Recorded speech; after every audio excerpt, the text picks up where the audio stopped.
Mr. Limbrick. Thank you, Acting President.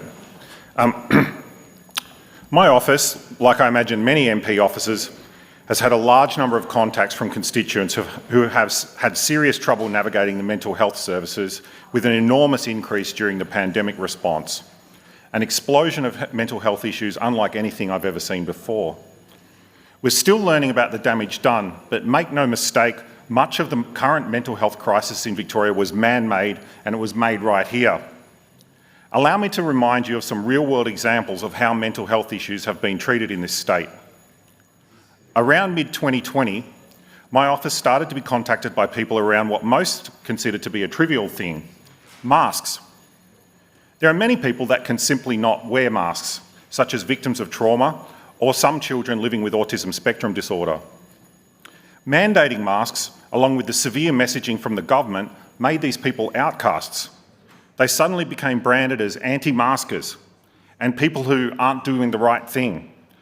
We heard stories of survivors of sexual assault being scared to leave their house because of fear of abuse in the street. We later heard stories of mothers with teenage children living with autism being scared to go to the supermarket for fear of people staring at them or saying things to them. I pleaded with the government and the health department to back off and raise this issue many times, but my pleas fell on deaf ears. In September 2020, a passerby filmed a man by the side of the road in Epping being arrested by police. This man was returning from a hospital visit where he'd been waiting for 19 hours for treatment of a mental health issue. He'd been reportedly knocked to the ground by a police vehicle when a passerby managed to film what happened next. The man alleged that a policeman stomped on his head. The man suffered severe injuries and was not only under arrest, he was also placed into an induced coma.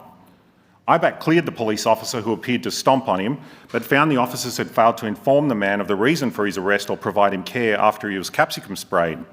The police officer who hit him with a car was barred from driving a police vehicle. Last year we heard there would be an internal police investigation, but I expect, as I've learnt to expect when I ask questions about these things, absolutely nothing. There seems to be no government body or institution in this state capable of stopping it from happening again. This was a visible example of what was happening in this state, but as I've said before, mental breakdowns are rarely seen in public. While police helicopters hovered over their houses, thousands of men, women and children were locked up. Kids were eventually not even allowed to use playgrounds. Others felt worthless because they could not cope with online learning, and thousands of people were left to battle anxiety and depression in private, unable to even go for a walk and watch the sunset.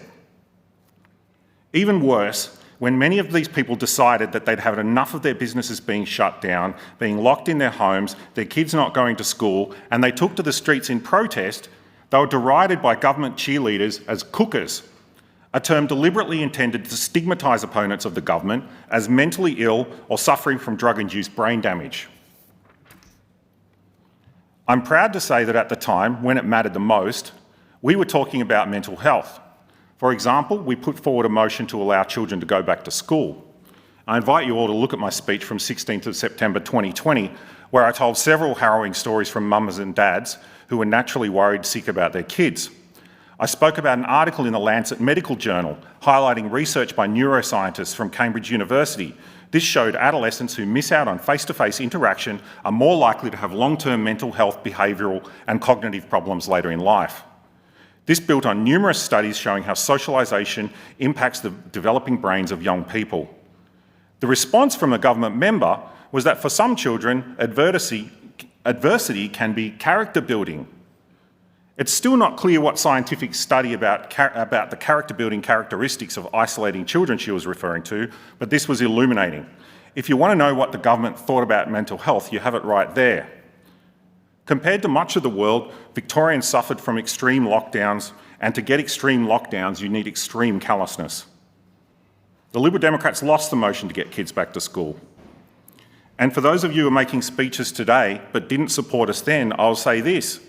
You stood by and allowed Victorians to be subjected to this, and now you want to take credit for something to clean up the mess which you partially created, which has resulted in a massive increase in demand for an overextended workforce able to meet that demand.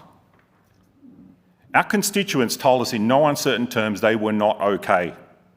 It was not only children, it was single mothers, people living alone, and the elderly. It's questionable that any amount of money or counselling, even if we can find the staff, will undo the damage that may have been done. The Liberal Democrats will not oppose moves to clean up this mess, but we won't forget who was responsible for adding to it in the first place.